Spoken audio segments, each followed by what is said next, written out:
Ahoy, everybody!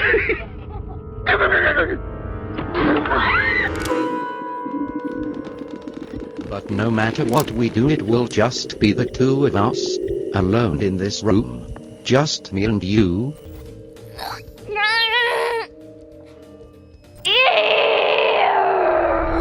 25 disturbing Nickelodeon tales, 7 levels. Shows for youngsters are supposed to be comforting and easy, but that's not always the case. I've put together a collection of the most disturbing, troubling, and sinister stories ever to come out of Nickelodeon. Let's start at the tip of the iceberg. Level 1. SpongeBob SquarePants BK commercial. In 2009, Burger King released a commercial that quickly became infamous for its controversial approach to marketing kids' meals.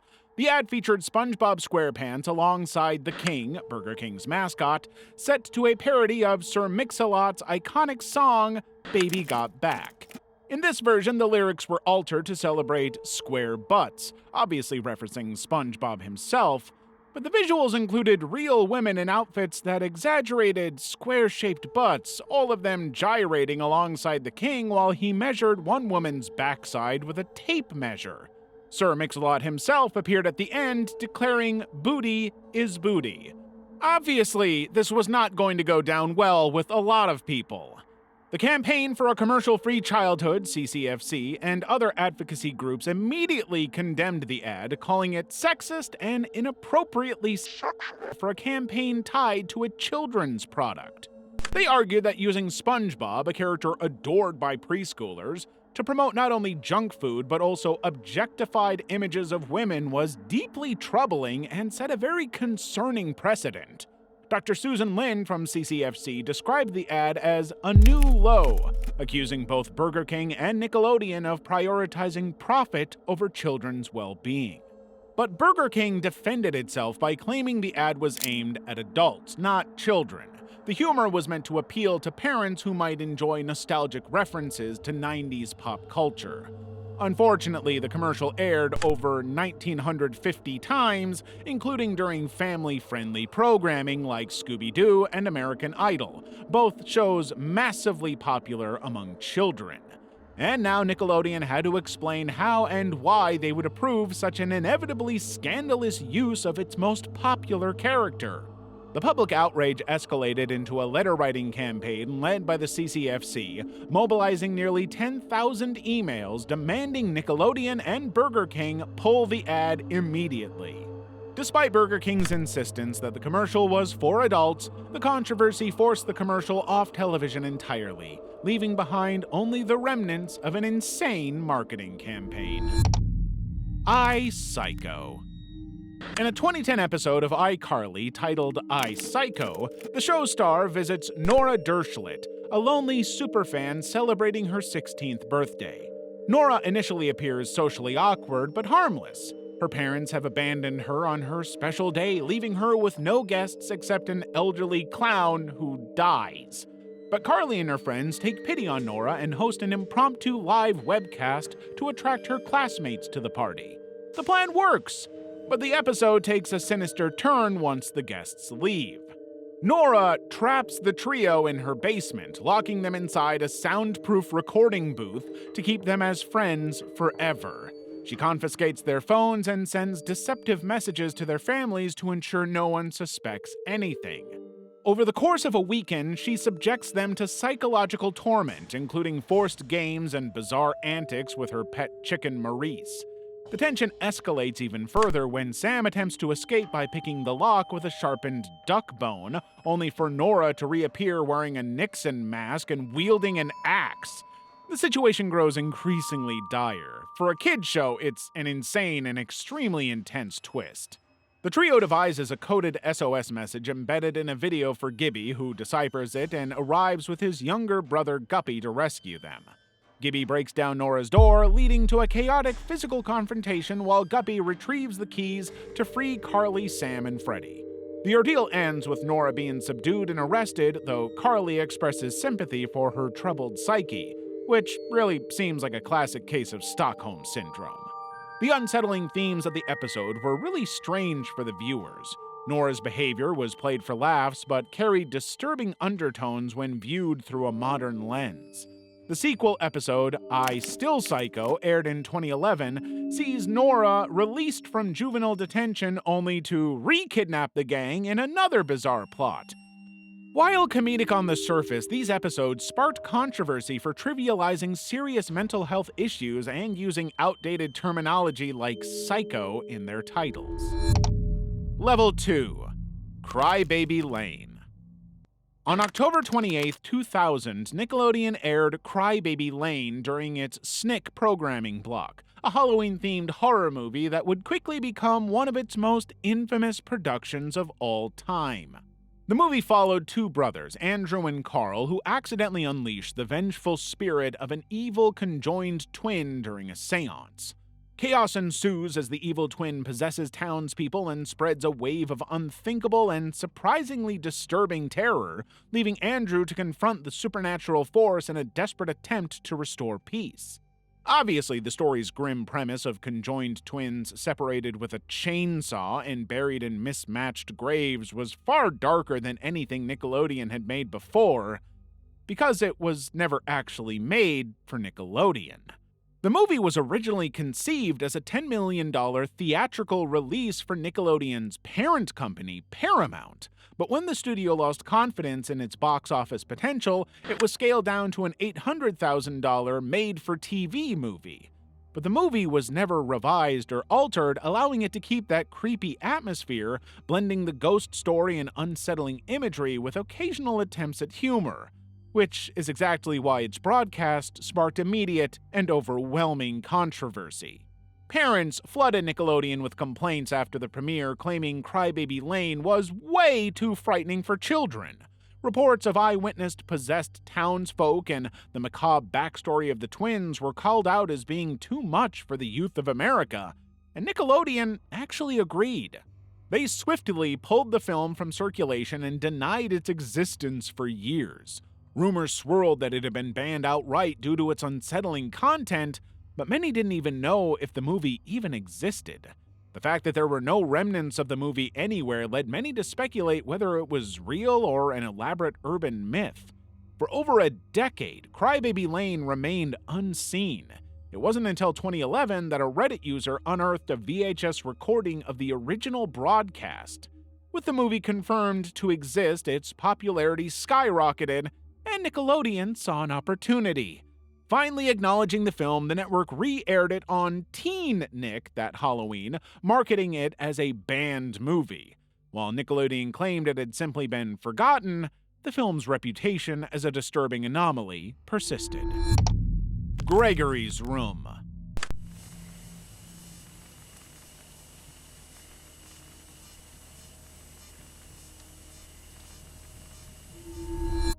The story of Gregory's Room begins innocently enough. A group of children were invited to Nickelodeon's Nick Jr. Studios to view the pilot of a new cartoon series as part of a focus group. Among them was Mike, a young 8-year-old boy whose father had connections with the network. The children were ushered into a cozy room complete with chairs, a carpet, and a television, all designed to feel welcoming. A staff member explained that they would watch a pilot episode for a show called Gregory's Room and provide their honest feedback. So as expected, the kids waited as the pilot was put on the television and the adults left the room. What followed was far from the lighthearted animation they expected. The screen was said to have flickered to life, showing a static-filled transition before revealing a fireplace in a dimly lit room. No music accompanied the visuals, only an eerie silence. The camera panned slowly, revealing a chair positioned by a window overlooking the stars. Sitting in the chair was Gregory, a bald man with unnervingly large eyes and an unsettlingly realistic mouth.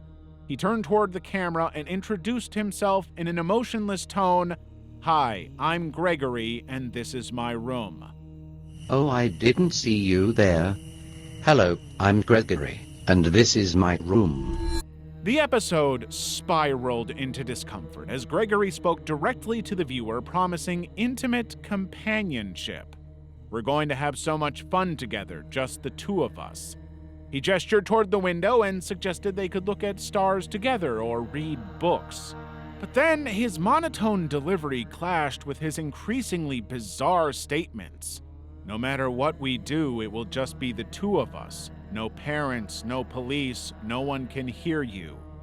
But no matter what we do, it will just be the two of us, alone in this room. Just me and you. No parents, no police. No one can hear you. Embrace me. As Gregory's face zoomed closer on screen, distorted music began playing. Flames consumed the background while Gregory pleaded for affection. Embrace me, I need love. Obviously, all of this was pretty intense for the kids, and by the time the episode ended with Gregory's frozen face filling the screen, the room descended into chaos. 6 children burst into tears, overwhelmed by fear and confusion. Only Mike remained silent, watching as an angry staff member stormed in, yelling incomprehensibly before ejecting the pilot from the player.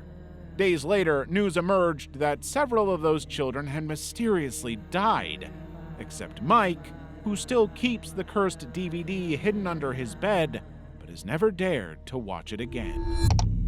Are You Afraid of the Dark? The Tale of the Dark Music.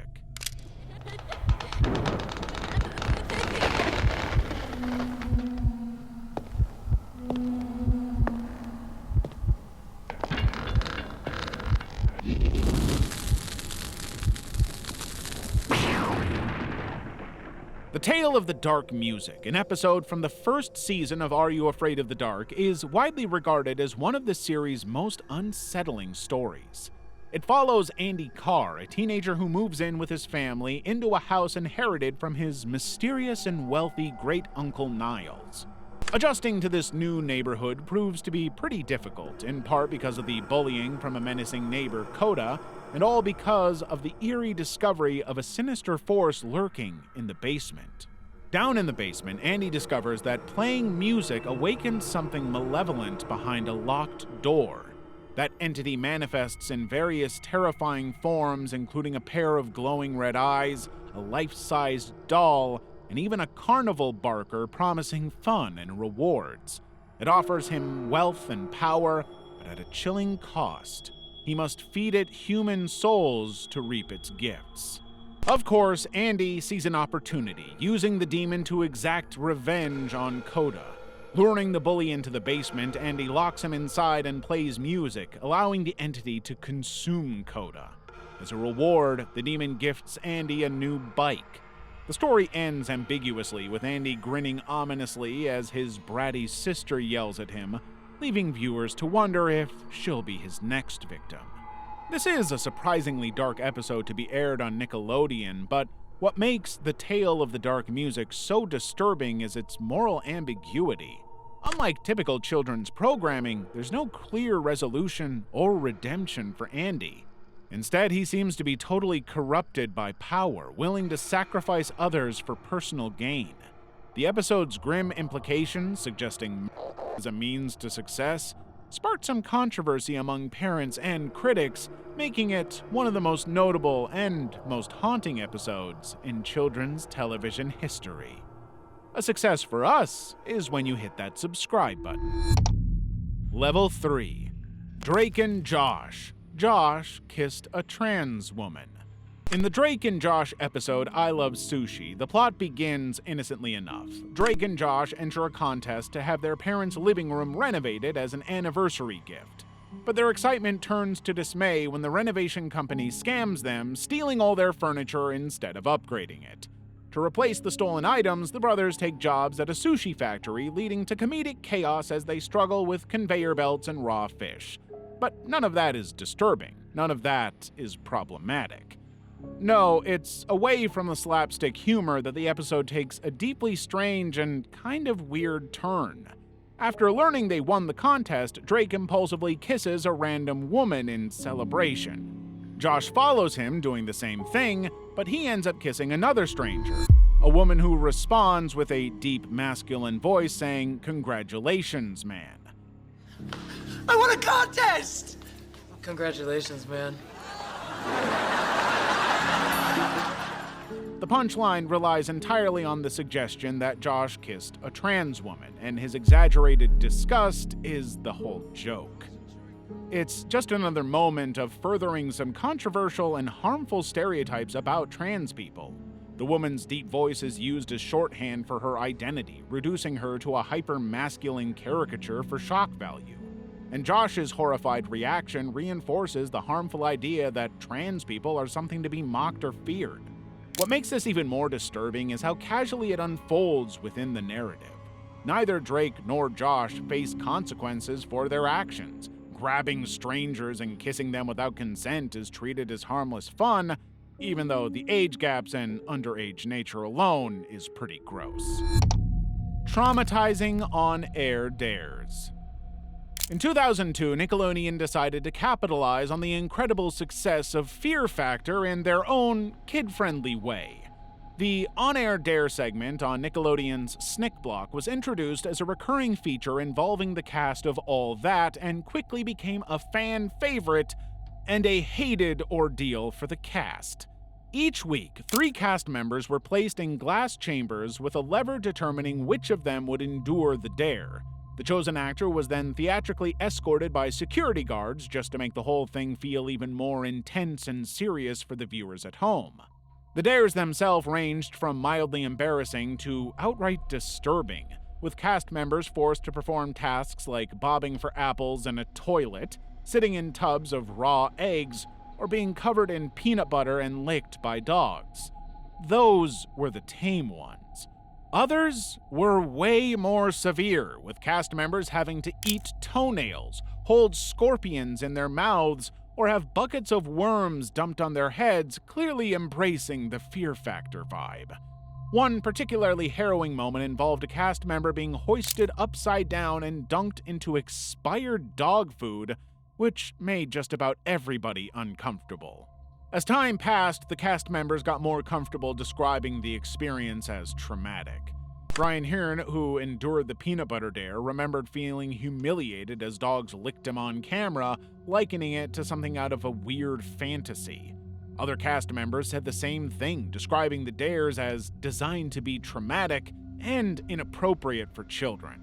Watching their co-stars endure the stunts only made it all much more uncomfortable. The man behind the whole idea was the now notorious Nickelodeon creator, Dan Schneider.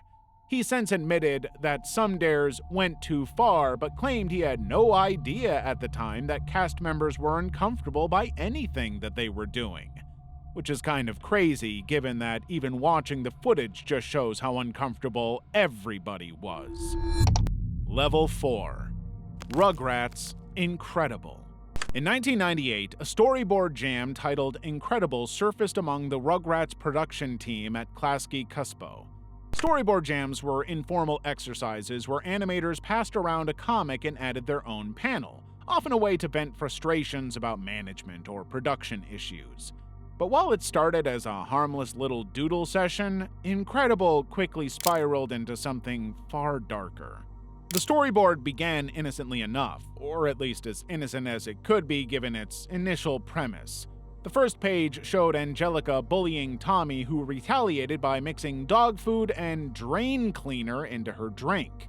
When animator Stephen Ressel received the comic, he initially recoiled in disgust, but instead of stopping it going any further, he contributed his own additions, taking the content to an even more graphic extreme. His first panel depicted Tommy twitching uncontrollably while Stu returned home and verbally abused everyone, punctuated with unsettling remarks toward Angelica. From there, he escalated. One frame featured a close-up of Stu's crotch, revealing exaggerated anatomy labeled balls of thunder with lightning bolts around his, rugrats. In fact, Russell added 12 frames in total, far more than the typical 3 or 4 frames contributed by other animators, before passing it along. And the other artists didn't stop. They just added more, including explicit scenes involving Angelica and Stu, turning the storyboard into outright pornography. But at a certain point, some animators felt the project had gone too far. Yet, none of them intervened to stop it. The storyboard circulated around the studio until someone decided to show it to the Wild Thornberrys crew, presumably as a joke. Instead, an executive producer intercepted the comic and immediately confiscated it, horrified by its contents and terrified that it would get out and cause a massive scandal. The fate of Incredible remains uncertain. Most pages were likely destroyed or locked away indefinitely. One panel survives today, but the rest of it is pretty notorious. Level 5. Avanjogia, Too Drunk to Remember Victorious. Between 2010 and 2013, Victorious was a breakout hit that launched stars like Victoria Justice and Ariana Grande into mainstream fame. Avanjogia played Beck, the cool and collected boyfriend of Jade West. But while his performance appeared effortless, he since revealed that it was a lot more difficult than it seemed, largely because he doesn't remember any of it. In fact, all he remembers are the nights spent drinking with his castmates. And it wasn't just him. Reports have suggested that underage drinking was common among the Victorious cast, both on and off set. They would turn up to set hungover to try and get through the day. Of course, now, with all of the stories about Dan Schneider's on-set behavior, it suggests that the actors were so unhappy and troubled that this was the only way for them to cope with it. In fact, he encouraged it. In her memoir, Jeanette McCurdy detailed how Schneider pressured her to drink alcohol as a minor, citing the Victorious cast as an example of cool behavior. He seemed to thrive on being able to manipulate his stars in this way. Cast members were often invited to wrap parties where alcohol flowed freely despite many being underage.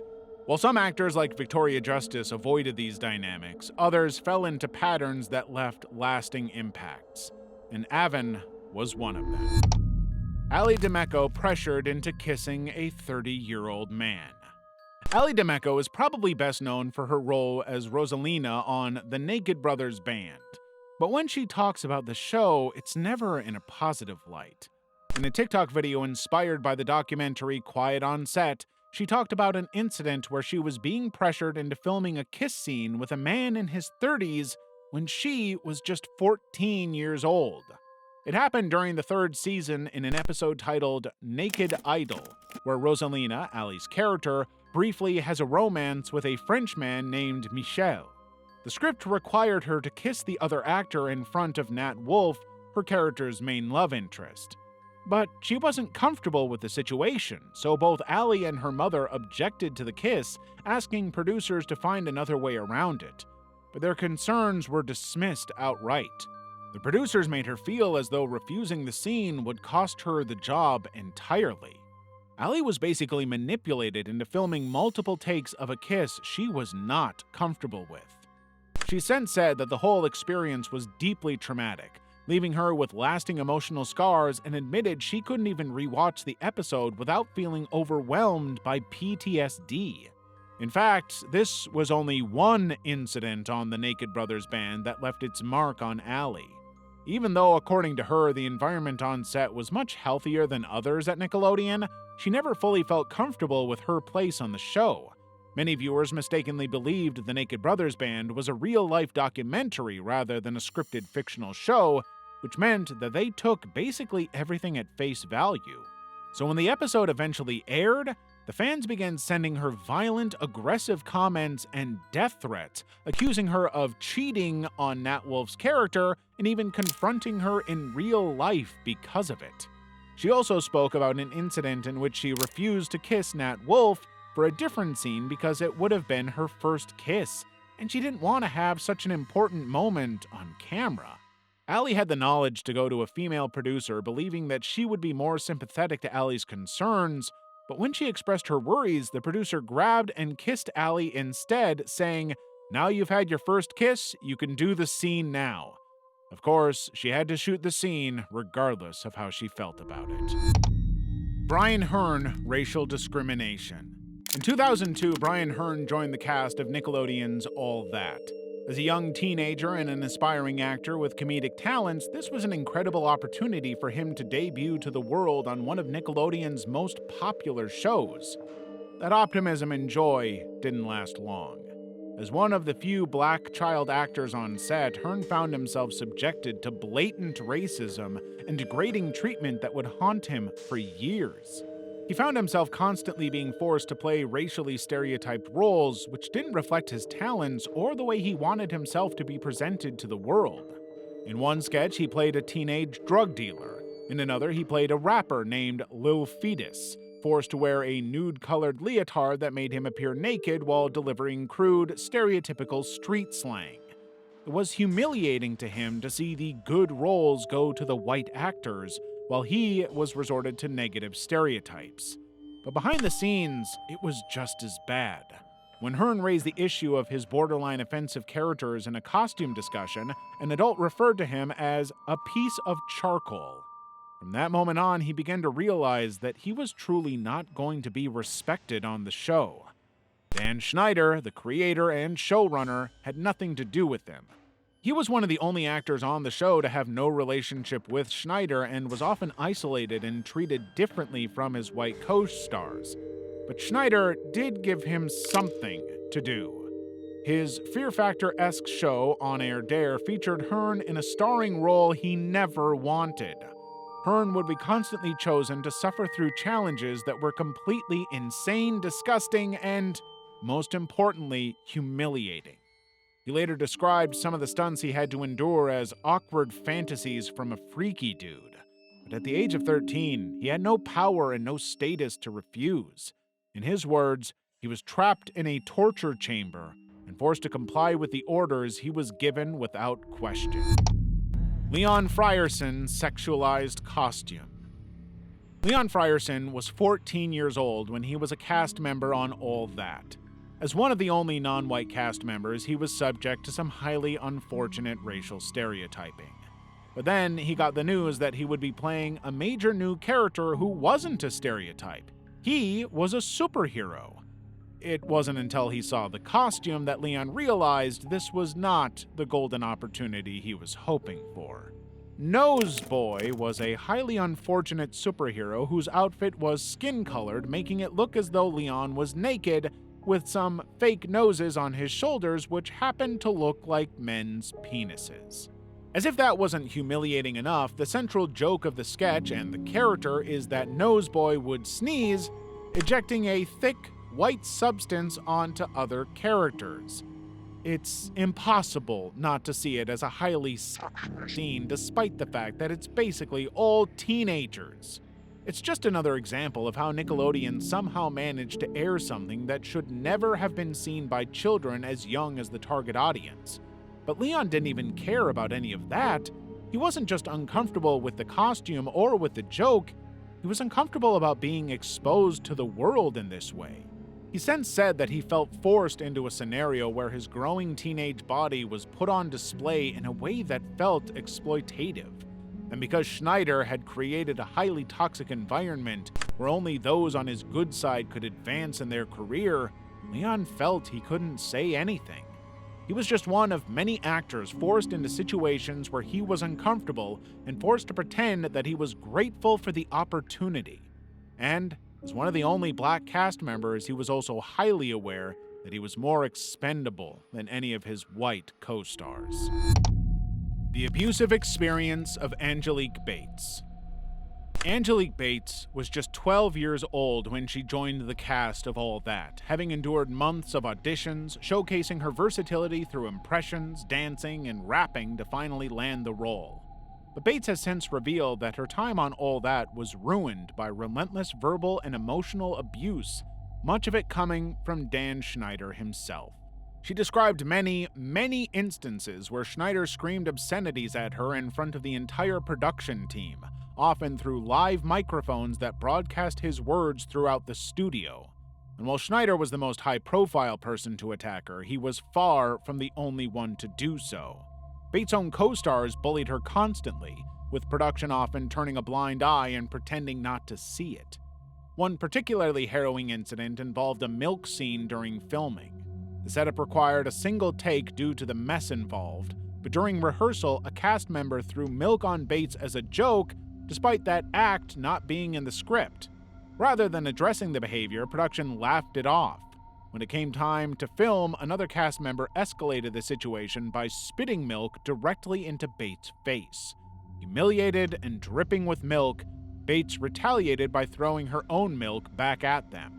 That's when Schneider got involved, exploding at Bates, not the instigators, and screaming at her so loudly that everyone in the building heard it. When he was later confronted with footage of the incident, Schneider apologized to her, but it didn't matter. Like the other black members of the cast, Bates felt isolated and unsupported. She's since gone on the record to call out Schneider for his mistreatment of her and her co-stars, insisting that justice has yet to be served. Jeanette McCurdy, traumatic experience in Nickelodeon. Jeanette McCurdy was a child star not by her own choice, but because of her mother's relentless ambition. From a young age, Deborah pushed Jeanette into acting, seeing it as a way to fulfill her own unachieved aspirations and to financially support their struggling family. But Deborah basically controlled every aspect of Jeanette's life, from calorie counting to invasive medical exams performed under the guise of cancer prevention. So by the time Jeanette was cast as Sam Puckett on Nickelodeon's iCarly, she was already battling an eating disorder and the emotional scars left by her mother's abuse. And that's when she encountered another troubling abusive figure, Dan Schneider. Like basically everybody else that we've talked about in this video, Jeanette had a horrible experience working with him. In her memoir, I'm Glad My Mom Died, Jeanette refers to him only as the creator, but the details are unmistakably about Schneider. She recalls being pressured to wear revealing outfits during wardrobe fittings that made her deeply uncomfortable, and being subjected to unwanted physical contact, such as shoulder massages. Schneider also reportedly pressured her to drink alcohol while she was underage, pushing her into even more uncomfortable, unpredictable situations that were extremely unprofessional. Jeanette eventually took her complaints to Nickelodeon. Schneider faced internal scrutiny for his behavior, ultimately being barred from being on set with actors, but allowed to continue working on shows remotely.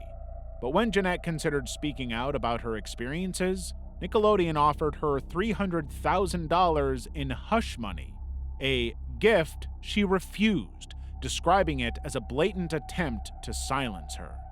The network ultimately parted ways with Schneider in 2018 following multiple investigations into his conduct. For Jeanette, however, the damage had already been done. Her mother pushed her into a career she never wanted, and Nickelodeon crushed her spirit. Level 6. Child actor Brandy received an inappropriate picture. In the early 2000s, Jason Michael Handy was a production assistant at Nickelodeon working on shows like The Amanda Show, where he was responsible for escorting child performers around the set. His charm and charisma made him approachable to both children and parents, but he was far from a friendly figure.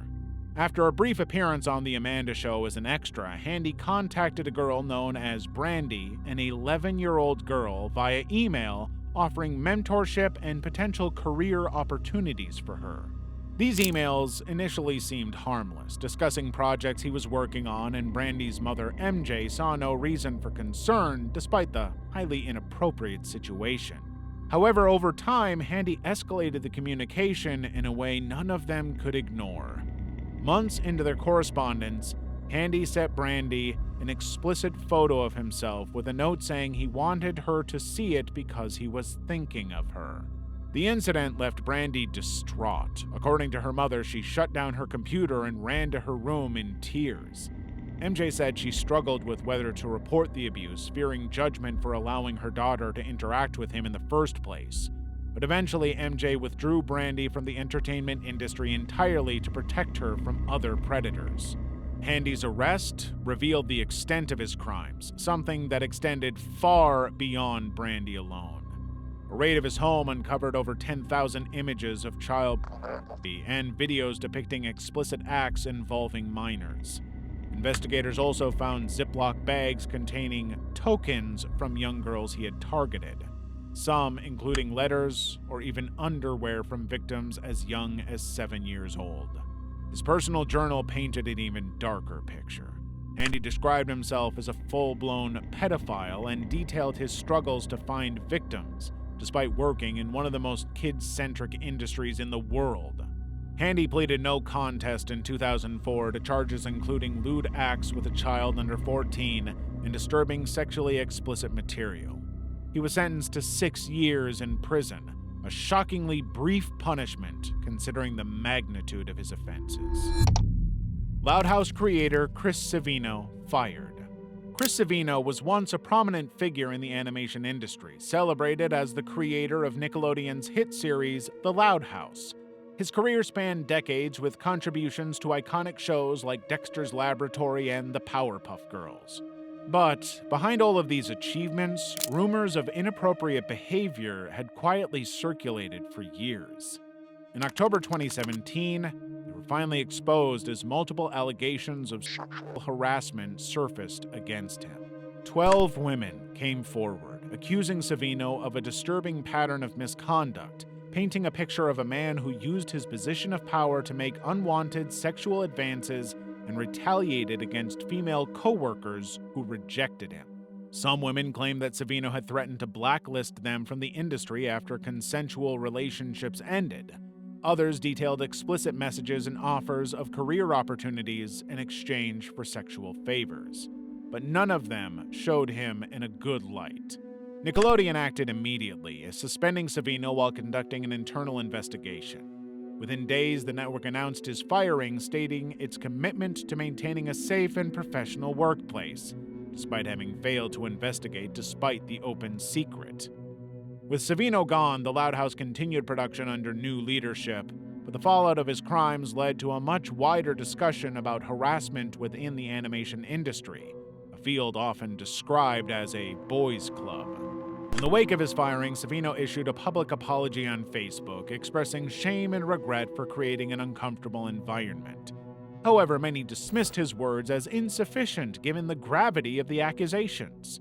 The Animation Guild later imposed additional consequences: a 1-year suspension, mandatory counseling, community service, and a fine donated to charity. This marked the first time the Guild had taken such actions against a member for sexual harassment, but sadly, likely not the last. The revelations galvanized women in animation to demand systemic change.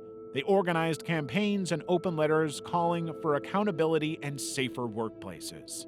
For Savino, the allegations effectively ended his animation career, forcing him to pivot to writing and publishing.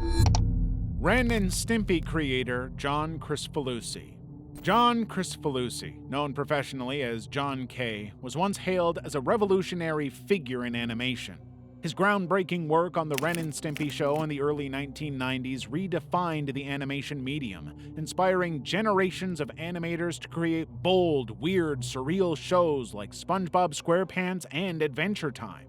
But Kricfalusi's legacy, which had largely been a mix of artistic brilliance and a desperate need to be controversial, was permanently tarnished in 2018 when allegations surfaced accusing him of grooming and abusing teenage fans.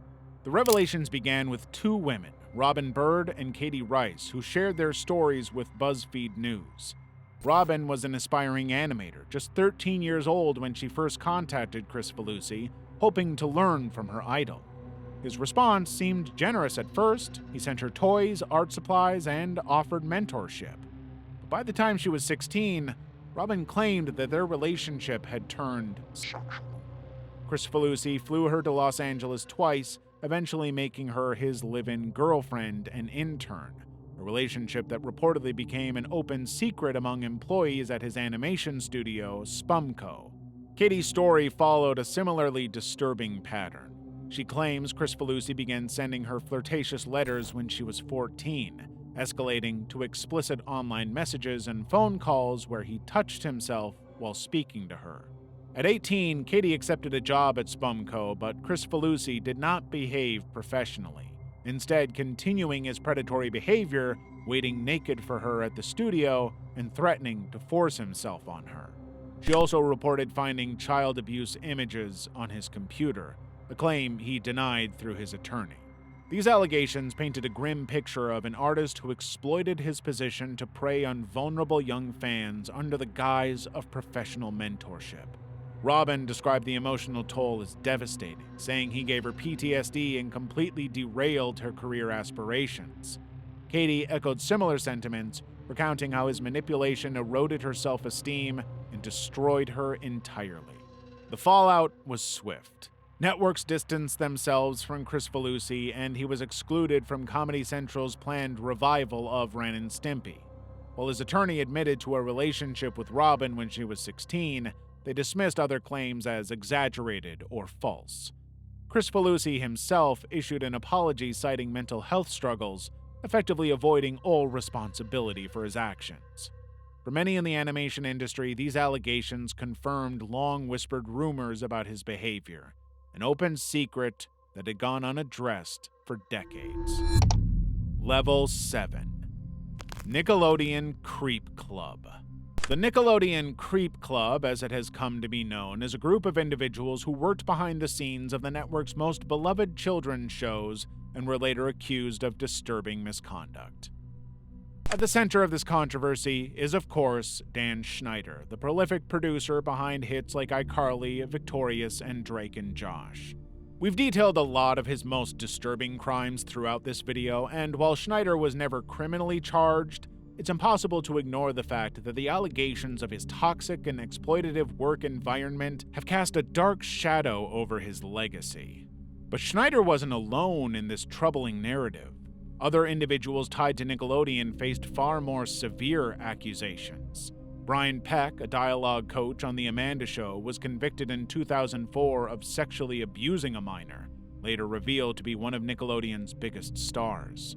But after serving just 16 months in prison, Brian was back to work in Hollywood as though nothing had ever happened.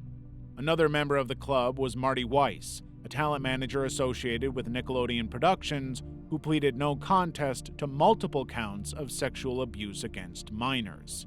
One victim reported being assaulted over 30 times starting at age 11. Yet, just like Brian, Weiss received a sentence of just 1 year in jail and was eligible for parole after only 6 months. Despite these horrifying incidents, Nickelodeon avoided any accountability for their crimes during its golden era. The network's executives were accused of prioritizing profits over safety, allowing these individuals to operate unchecked while churning out hit shows. But they never had to explain themselves. Even as allegations mounted, the culture of silence persisted, leaving many victims without justice and tarnishing the nostalgic glow of Nickelodeon's heyday.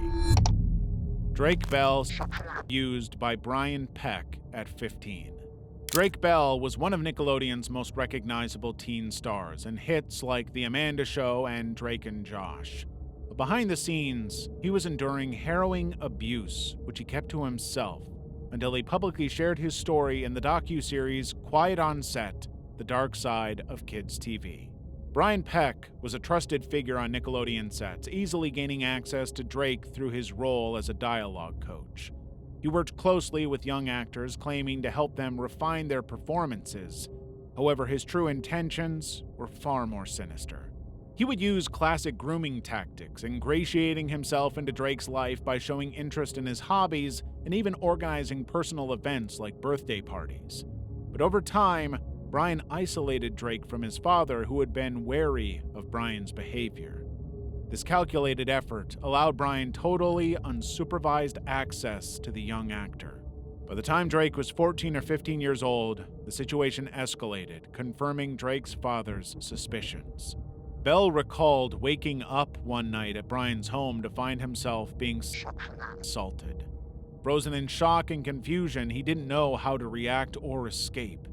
As if that wasn't bad enough, Drake remembered being assaulted in a room adorned with a painting by serial killer John Wayne Gacy, leaving him unsure just how far Brian would go if he fought back.